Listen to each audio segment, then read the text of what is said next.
Nah ini langsung nih mau saya tanyain, ini bener nggak sih dokter? Katanya bisa cangkok jantung dengan, maaf ya, ini dengan hewan babi katanya ya, pakai jantung babi. Itu apakah hoax ataukah sesat? Oke, ini topik yang menarik dan luar biasa sekali. Masalah penyakit jantung ya, apakah bisa disembuhkan? Nah, Oke. bagus nggak pertanyaan saya? Dok, bener nggak sih dok kalau orang jantungan itu nggak boleh dikagetin dok? Orang latah tuh jantungan juga itu apa enggak sih dok? Misalnya latah ayam gitu, itu penyakit jantung apa bukan dok? Ini saya penasaran loh. Kalau yang keringetan tadi dok, itu dibilang lemah jantung itu bener apa enggak? Nah, Mana lagi kalau bukan Rumah Sakit Jantung Jakarta.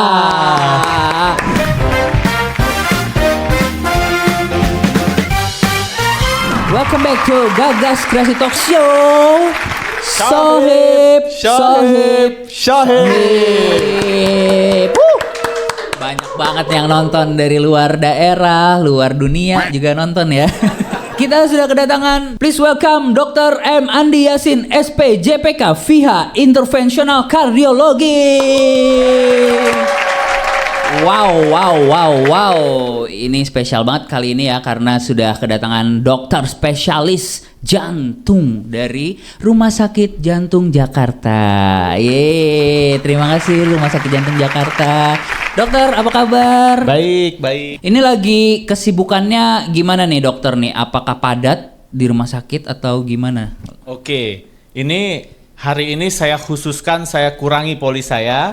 Saya khususkan saya mau datang ke acara ini, saya mau berbagi ilmu tentang masalah jantung. Yes. Ini kita langsung aja ya, kita langsung Q&A aja langsung sama dokter karena penting untuk kalian, apalagi generasi muda ya. Benar nggak dokter, harus menjaga kesehatan dan jantungnya itu penting ya? Betul. Kalau dulu tuh orang taunya sakit jantung itu penyakit orang tua. Iya. Nah, Mas Gilang tahu nggak? Kira-kira bisa tebak berapa umur termuda pasien jantung yang benar-benar serangan jantung? 25. Oh, itu terlalu muda itu. Oh, terlalu muda ya? Terlalu muda. Oh iya. Saya pernah menemukan pasien laki-laki serangan jantung usia 31 tahun. Waduh. 31 tahun. Dulu orang-orang tua tuh serangan jantung umur 50. Ya. Umur 60 oke lah gitu serangan jantung. Yes. Sekarang kok makin kesini makin muda. 50, 45, 40, 35. Saya waktu itu nemu 35 tahun. Ini udah yang paling muda nih. Iya. Tahu-tahu minggu depannya saya dapat lagi. Umur berapa Pak? 31 tahun dok. Gitu. Ini mengkhawatirkan sekali ya generasi muda. Ini langsung pada cemas ya, langsung pada cemas. Termasuk saya ya. Langsung pada mau periksa jantung semua nih. Nanti saya periksa ya dok. Oke dokter, aku mau ke pertanyaan ini dulu ya, pertanyaan umum dulu nih ya. Ini penyakit jantung ini pemicunya bawaan atau lifestyle atau gimana? Based on data ya yang ditemukan itu. Oke, jadi penyakit jantung itu banyak. Ya, kalau sedikit mas saya kuliah setahun selesai. Iya benar. Ya, penyakit jantung itu banyak dari A sampai Z. Yes. Butuh waktu 4,5 sampai 5 tahun baru selesai ngomongin tentang jantung doang. Sebesar ini jantung pembuluh darah 5 tahun sekolahnya. 5 tahun sekolahnya. Jantung lagi. Belum gitu koasnya ya. Belum. Iya kan? Koasnya 6 tahun. Lama 10 tahun baru selesai ngomongin jantung. Nah, Oke. jadi jantung itu sangat banyak penyakitnya. Ya. Mulai dari yang umum sering didengar orang, penyakit jantung koroner, ya, sumbatan, penyempitan gitu ya. Atau yang sekarang makin populer tuh gagal jantung. Nah, jantung katup jantung atau penyakit jantung bawaan tuh banyak sekali lah penyakit jantung. Nah, itu juga bervariasi. Ada yang bawaan, ya namanya tadi penyakit jantung bawaan. Yes. Ada lagi yang akibat lifestyle. Lifestyle Ya, itu juga yang namanya penyempitan jantung, kerusakan katup jantung, ya itu karena lifestyle seringkali. Itu yang biasanya pasang ring itu bukan dok? Betul. Oke, Pernah dengar kan pernah pasang dengar. ring, pasang cincin gitu kan. cincin, Nah, iya. bentar saya punya ring cincinnya nggak ya? Oh bawa. Oh bawa, ini saya khusus buat rekan bisnis Indonesia saya bawakan nih. Oh iya. Seperti itu ya bentuknya ya. Ya, nih Lihat tuh. kalau Mas Gilang mau lihat. Itu contoh ring jantung, bukan yang seperti di jari gini, bukan. Kalau ini kan kecil, apa namanya cuma satu lingkaran. Tapi kalau ini ring jantung itu seperti ini, pulpen. Iya, benar ya. yang kayak jadi di dia pulpen. dari besi panjang gitu ya, tergantung ukurannya. Kalau butuh panjang ada ukuran panjang, ada yang pendek, diameternya pun beda-beda. Nah, ini namanya ring jantung. Tapi yang saya pernah tahu katanya bisa didobel ya, Dok ya, ringnya. Benar nggak, Dok? Jadi ring ini ya dipakai sesuai kebutuhan. Iya. Kalau ada penyempitan satu dipasang satu, ada dua dipasang dua. Oke. Kalau udah dipasang masih bisa nyempit lagi nggak, Dok? Kan gitu seringkali orang bilang, oh udah dipasang ring, udahlah nggak usah minum obat, Aman, rokok tetap jalan. Waduh. Ya gitu, makanan berantakan, padang tiap hari, wah bahaya itu. Ya, nah yang kayak gitu-gitu ringnya pun kalah. Oh. Ya, ringnya kalah, mampet lagi, tersumbat lagi, ya mau nggak mau. Tiban lagi, pasang ring lagi. Oke, Dok, tapi ini yang saya baca dan juga saya lihat lagi viral, katanya bisa cangkok jantung dengan, maaf ya, ini dengan hewan babi katanya ya, pakai jantung babi. Nah ini langsung nih, mau saya tanyain, ini bener nggak sih dokter? Itu apakah hoax ataukah sesat? Mungkin ya kan? Karena udah banyak bermunculan tuh, gimana tanggapannya dokter? Oke, ini topik yang menarik dan luar biasa sekali karena itu adalah suatu yang sangat advance ya, sangat maju sekali ya. Yes. Kalau simpelnya pertanyaannya ada atau tidak, betul atau tidak? Betul. Betul ya. Memang ada. Jantung itu sekarang sudah bisa dicangkok ya. Apa tuh cangkok gitu ya? Cangkok itu diganti ya. Diganti. Jantung keluarin, plup ya, diganti jantung baru. Udah kayak ini ya, spare part ya. Iya, kayak main Lego aja ya, keluarin, ganti. Gila, gokil dokter ya. Bisa. Pertanyaannya, ya, jantung apa? nah, Ya, yang lagi ngehits sekarang tuh jantung tadi ya, jantung babi ya. Sebenarnya yang saat ini sudah udah well established, sudah dipakai secara umum di luar negeri ya tentu saja ya. Di Indonesia sekali lagi belum ada. Ya, di luar negeri itu sudah standarnya untuk pasien gagal jantung. Pasien gagal jantung tahap lanjut itu salah satunya kalau udah ini nggak mempan, paling terakhirnya ganti aja jantungnya.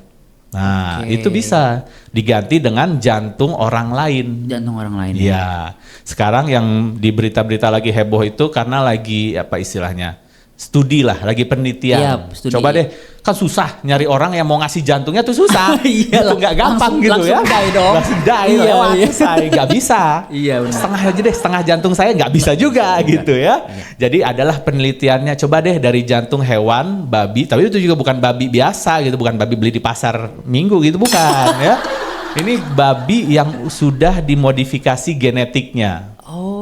Ya, jadi adalah di otak-atik sana sini agar dia tidak, tubuh manusia itu tidak menolak si jantung babi itu. Tapi itu medik terlalu masih penelitian. Masih penelitian. Cuman kalau ditanyakan ada nggak sih dok cangkok jantung itu? Ya bapak saya katanya gagal jantung. Bisa nggak sih dok di Indonesia untuk cangkok jantung? Ya waktu itu tahun 2022 saya ingat itu sempat ada rencana ide. Rencana itu sempat ada tahun 2022, sempat ada rencana wacana untuk itu. First human transplant, cardiac transplant. Sayangnya banyak sekali birokrasinya, kebutuhannya, masalah etik, masalah indikasi semuanya kontroversi gitu. Kontroversi sekali atau akhirnya cancel. Jadi sampai saat ini di Indonesia cangkok jantung belum ada.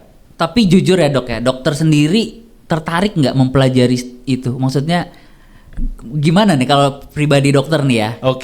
Nah cangkok jantung itu tadi kalau ditanya dulu, buat apa sih cangkok jantung? Apa semua orang yang sakit jantung diganti aja jantungnya? Enggak. Cangkok jantung itu spesifik untuk pasien yang gagal jantung tahap lanjut. Itu gagal jantung tahap lanjut. Loh, saya sakitnya pembuluh darah jantungnya penyempitan dok. Perlu dicangkok nggak? Tidak. Ya, jadi itu spesifik. Ada pasien yang perlu dicangkok, ada yang tidak. Ya. Nah, jadi untuk pasien gagal jantung lanjut. Nah, sekarang ini sudah mulai canggih. Banyak obat-obatan baru, banyak penelitian-penelitian baru, alat-alat baru. Semuanya itu bisa membantu mengobati pasien-pasien gagal jantung ini sehingga kebutuhan dari cangkok jantung itu bisa mundur. Bisa jadi nggak perlu lagi cangkok jantung, cukup pakai obat. Gitu. Iya, Canggihnya emang, gitu sekarang iya obat-obat. sih, saya setuju sih. Memang dunia kedokteran sekarang tuh makin lama makin canggih ya, seiring teknologi juga yang makin maju ya dokter ya, setuju ya. Hanya ada 2 alasan membutuhkan indikasi namanya, indikasi untuk cangkok jantung hanya 2, ya. Dia memang gagal jantung lanjut dan pasiennya sudah nggak mempan dengan semua tindakan obat-obatan. Iya, ya udah. Nah, sayangnya kontraindikasi atau istilahnya hambatan atau larangan pasien menerima cangkok jantung itu banyak sekali. Pasien yang minum obatnya males-malesan ditolak dari kandidat transplant. Pasien yang lifestyle-nya buruk, pasien yang susah merokok, susah berhenti merokok, itu nggak ada, itu nggak bisa. Nggak bisa ya. Pasien yang hipertensi nggak terkontrol, pasien yang sosial ekonominya kurang baik, lokasinya kurang baik. Banyak sekali kriteria-kriteria yang membuat dia akhirnya bukan kandidat untuk transplant. Rumit ya. Rumit sekali sehingga sekali ya. Jangan terlalu terfokus. Bapak saya gagal jantung, ya udah deh ganti aja deh jantungnya, bukan. Jangan gitu ya. Masih banyak cara-cara untuk orang tua kita, untuk keluarga kita.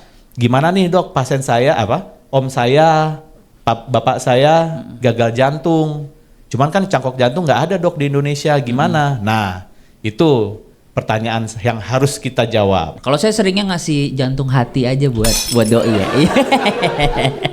Oke, lanjut ya pertanyaannya, dokter. Ini kalau ngomongin masalah penyakit jantung ya, apakah bisa disembuhkan? Nah, bagus nggak pertanyaan saya? Iya kan? Jadi dok, saya sakit jantung, katanya bapak saya sakit jantung, ya bisa sembuh nggak dok? Berapa persentase? Nah, jadi dari penyakit jantung itu istilahnya bukan sembuh. Kalau sembuh kan kayak batuk pilek, ya demam berdarah atau pusing-pusing akhir bulan gitu ya, gajian langsung hilang, sembuh, bisa sembuh, bener lagi. Nah. Kalau penyakit jantung itu bukan sembuh, tapi dia terkontrol. Nah, terkontrol dengan apa dok? Yaitu dengan kontrol lifestyle dan kontrol dengan obat-obatan. Gitu ya. Ya, jadi memang mohon maaf, memang nggak bisa sembuh, cuman bisa dikontrol. Tapi kalau minum obat berarti seumur hidup dong? Iya. Oh gitu ya. Mungkin awal-awal, loh kok banyak banget dok obatnya dok, nggak sanggup dok. Tenang, ini kan kita kontrol, kita lihat pasiennya tiap bulan, lihat kondisinya, udah membaik, kita kurangin obatnya. Oh gitu. Kita kurangin obatnya pelan-pelan aja, makanya tiap bulan kontrol. Itu bukan karena dokternya kangen gitu ya, karena pengen lihat gimana kondisi pasiennya ya, tiap bulan udah membaik, ya ngapain dikasih obat banyak-banyak, kita kurangin. Gitu. Yang paling penting, terutama di Rumah Sakit Jantung Jakarta, kita punya namanya klinik gagal jantung. Ada ya? Ada. Kita punya klinik gagal jantung atau kerennya itu heart failure clinic. Gitu. Kan dan isinya juga sama. Isinya ada heart failure specialist. Bayangin tadi jantung berapa? 10 tahun ya? 10 tahun. Tambah lagi. Tambah setahun lagi buat ngomongin gagal jantung doang. Waduh. Iya. Berat ya? Berat itu, capek bukan berat ya. Jadi setahun cuma ngomongin gagal jantung, terus dipelajarin semuanya obat-obatnya gitu ya. Nah, selain dari subspesialis gagal jantung itu, ya subspesialis kita sebutnya, kita juga punya timnya. Ada apa lagi timnya? Jadi selain dokternya tentu saja, kita punya nutrisionis. Ya, kita punya rehab jantung. Rehab jantung. Ya, kita punya tim rehabnya. Ya, kita punya apalagi perawatnya. Ya, kita punya alat-alatnya, kita punya semuanya untuk heart failure clinic itu. Heart failure clinic. Yes. Jadi gagal jantung itu bukan sesuatu yang menakutkan lagi saat ini, ya. Aduh, gagal jantung ya udah deh ya, tinggal pasrah aja lah, bikin surat wasiat gitu. Enggak, ya. Kita Ini agak serem sebenarnya topik ya. Lanjut. Jadi Rumah Sakit Jantung Jakarta, alhamdulillah rumah sakit yang lengkap. Kita punya from A to Z, from start to finish. Mulai dari diagnostik yang sederhana sampai lanjutan tadi ya, CT scan gitu ya, kita punya semuanya. Kalau perlu tindakan, bisa nggak dok di sana? Mau pasang ring gitu ya? Bisa nggak dok gitu? ya, alhamdulillah di Rumah Sakit Jantung Jakarta itu bisa. Kita melayani total selama 1 tahun 5.000 sampai 6.000 tindakan pemasangan ring dalam 1 tahun. Wow, 5.000, ya, 7.000. Itu angka yang luar biasa sekali ya. Tentu saja dengan tim-tim dokter kita itu banyak sekali, tim-tim manajemen, perawat dan lain-lain semuanya banyak. Banyak. Berhasil tindakan sebanyak itu. Datang ke sana, nanti ketemu perawat gagal jantung khusus dia merawat pasien gagal jantung. Edukasinya berbeda, obat-obatannya berbeda, dokternya pun subspesialis mengenai gagal jantung. Tapi dokter, ini menarik banget ya. Orang latah tuh jantungan juga itu apa enggak sih dok? Misalnya latah ayam gitu, itu penyakit jantung apa bukan dok? Ini saya penasaran loh. Bukan penyakit jantung kan itu. Ada banyak orang-orang yang sering bilang, oh kalau kagetan tuh penyakit jantung atau ini apa? Tangannya sering basah gitu ya. Tangan saya basah, keringetan. Terus sering gampang debar-debar gitu. Bukan ya, itu semua bukan salah satu tanda-tanda penyakit jantung. Kalau orang latah ya, kita balik ke pasien latah tadi, itu adalah penyakit neurologis itu. Ya, itu memang ada kelainannya namanya. Ya saya lupa ya, itu beda pintu gitu ya. Iya. Memang ada penyakitnya itu, memang ada penyakitnya. Gitu. Tapi bukan berhubungan dengan jantung. Tapi biasanya indikasinya nih seseorang itu kena jantung tuh gimana ya?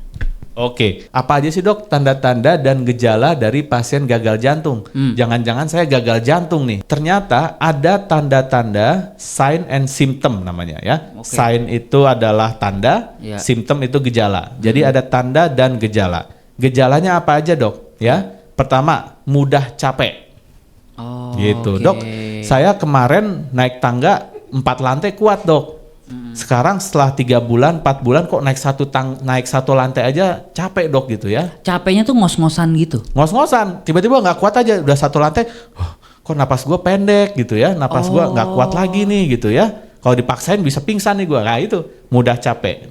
Dok, saya biasa main sepak bola bisa 90 menit selesai dok gitu ya. Sekarang baru setengah babak 45 menit udah capek dok. Nah, jangan-jangan itu ada gagal jantung. Ya, apalagi selain mudah capek. Diagnosanya gagal jantung itu?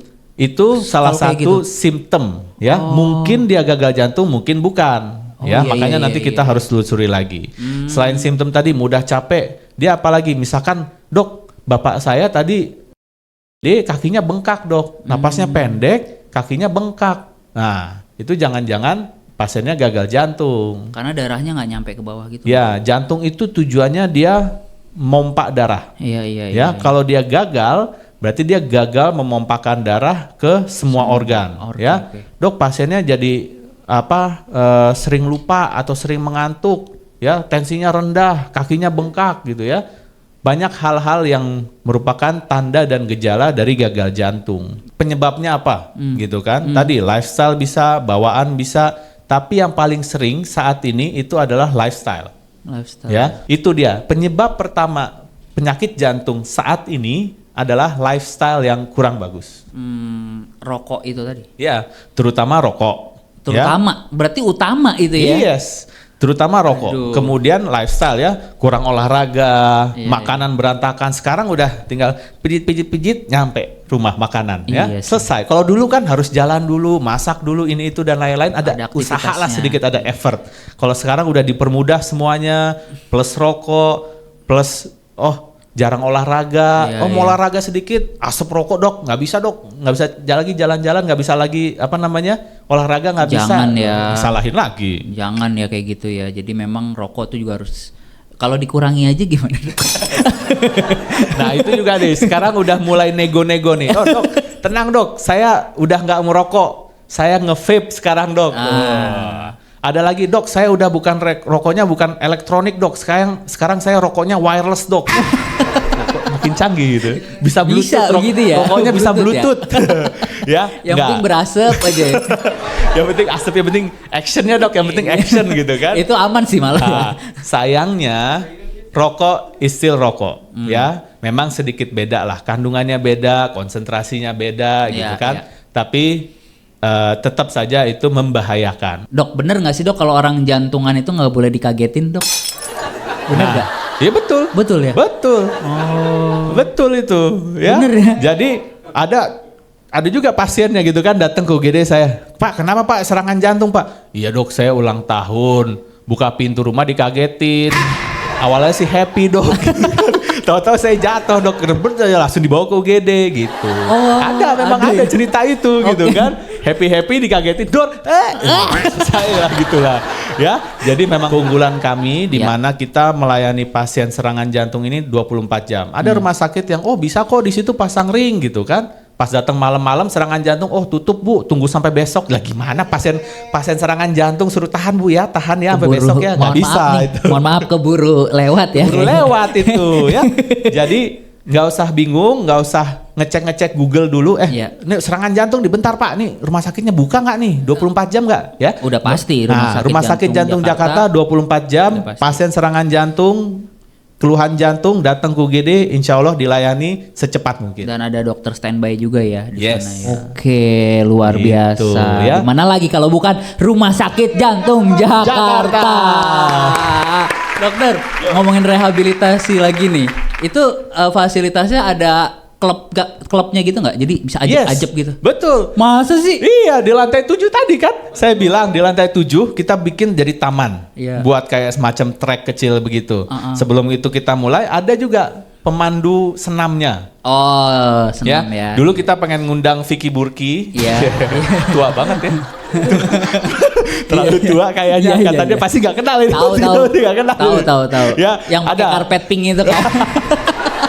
Jadi kita ada instruktur senamnya ya, dan memang senam jantung itu berbeda dengan senam biasa gitu ya.